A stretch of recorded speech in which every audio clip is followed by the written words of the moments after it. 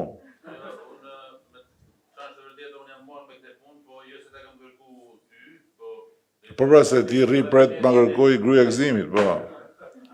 Do ta bëj, është e bë me kjo, do ta zgjidhim. Po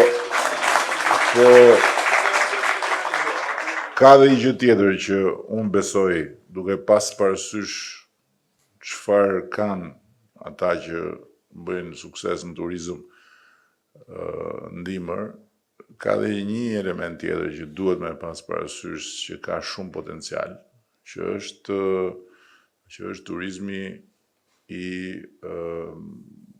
si i thonë shqip wellness, që është turizmi i fizioterapisë, i shëndetit, i masazheve, për shembull ti Unë i kam projekt. Ydbir me siguri ka plot njohje me fizioterapista edhe për rikuperim të sportistëve të dëmtuar, edhe për njerëz që vinë për të rikuperuar, domethënë ajo është një zonë e industrisë që po merr gjithmonë më shumë hovë. Madje pash disa materiale nga një konferencë e madhe që ishte bë e hotelerisë edhe kanë fillu hotelet me besye të fusin komponentin e analizave mjekësore e këtyre formulave të pastrimit gjakut e tjerë. Kështu që duhet pak kjo, në dimër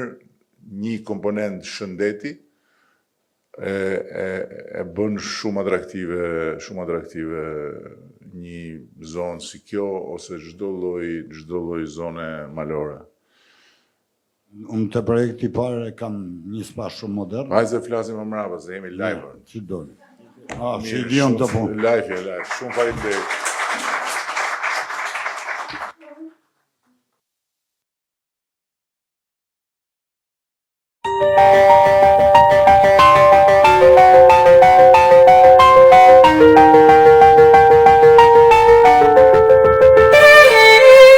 Shtëpia e gjyshit është harruar, aty ku ke kujtimet më të bukura, ajri i pastër, bari i njom, kërcitja e zjarrit.